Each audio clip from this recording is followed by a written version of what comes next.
Kabi-kabilang bakbakan na talaga ang nangyayari at tila bawat araw ay may mga pangyayaring sadyang nakakapanlumo na sa bawat magkakatunggali. Ngayon lamang ay ibinalita ng NBC News na sa gitna ng isang bakbakan sa gitnang silangan ay may 3 US Army ang napatumba ng mga militanteng grupo. At maliban pa riyan ay nagsimula na ding umatake ang United Kingdom sa mga Houthi. At bago natin ipagpatuloy ang video na ito ay huwag kalimutang mag-subscribe at i-hit ang notification bell para maging updated ka sa mga susunod pa na videos.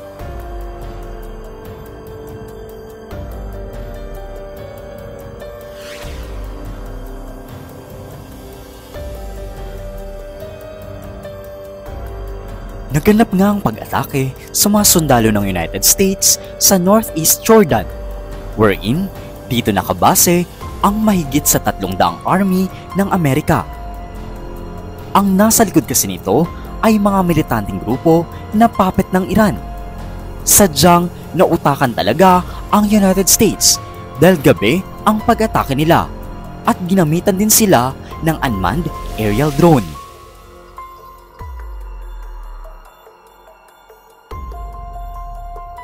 Ang base kasi nila ay nasa border ng Syria, kung kaya't delikado talaga. Dahil nga sa tensyon sa Gaza at Israel ay unti-unting nabubuhay at naglilipa na ang mga grupo sa Syria at Iraq. At mainit sa mata nila ang mga Amerikanong sundalo. Alam mo ba na sila din ang kauna-unahang US Army na namatay sa Jordan simula nung sumiklab muli ang tensyon ng Israel at Hamas?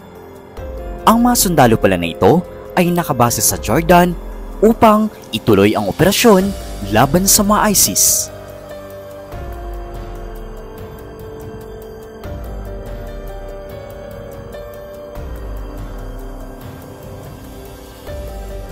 Pagkatapos nga ng kaganapan na ito, ay nagpahayag ng mensahe ang presidente ng Amerika at animoy tumindi na rin ang galit niya sapagkat naging sunod-sunod na ang pagkamatay ng mga pwersa nila sa Middle East.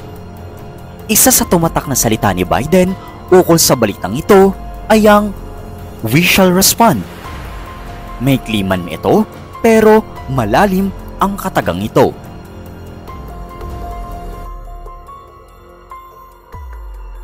Alam mo ba na ang bawat Defense Department at mga kinakaukulan ng United States ay pinayuhan na si Biden na bombahin na ang Iran sapagkat hindi man mismong hukbo ng Iran ang sumasabak sa maengkwentro pero sila kasi ang tila nagiging gasolina upang magliyab ang mga militanteng grupo. Napapakilos kasi ng Iran ang mga ito sa pamamagitan ng pagbigay ng mga malalakas na armas. So, sa bawat tagumpay ng mga militante ay nagiging tagumpay din ito sa Iran. Pero sa ngayon ay wala pang malinaw na aksyon si Biden sa nga payo sa kanya at maring magulat na lang tayo sa mga susunod na aksyon sa puwersa ng Estados Unidos.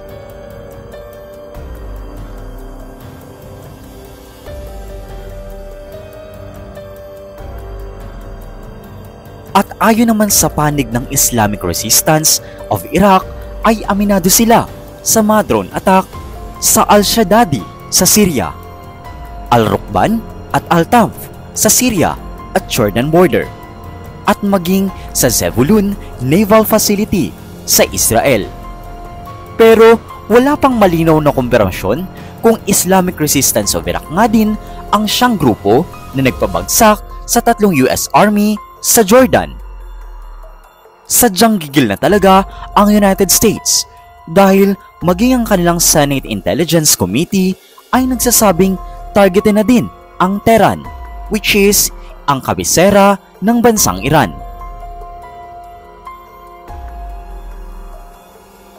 So kung ikaw ang nasa posisyon ng United States, nararapat na nga ba na gamitan na din ng kamay na bakal ang Iran na siyang nagbabando sa mga grupong ito?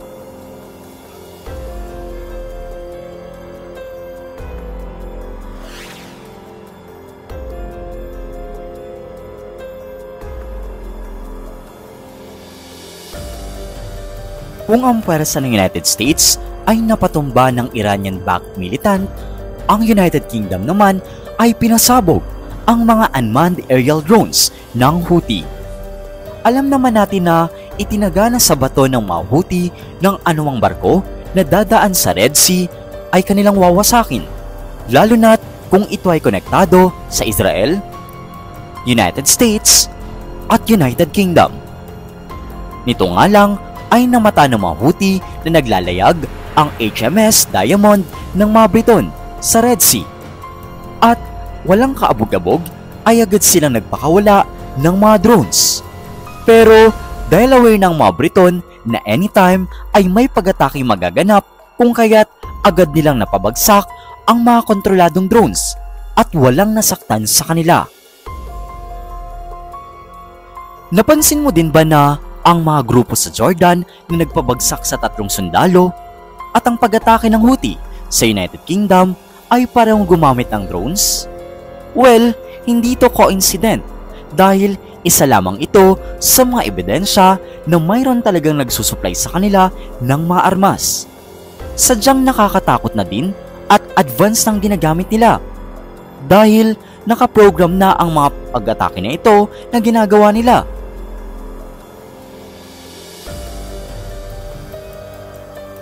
Hindi pa man kumikilos ang Iran, pero ang mga galamay nito ay kumikilos na para sa kanila.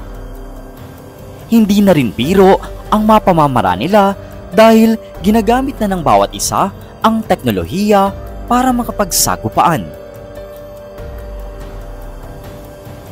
At nito nga lang, alam mo ba na sadyang matibay na din talaga ang mga Houthis dahil umabot na kasi ng mahigit 10 strikes ang United States sa pwersa nila.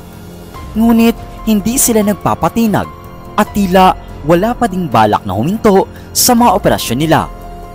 At nito lang din ay isinagawa na ng United States ang kanilang mga sunod-sunod na strikes.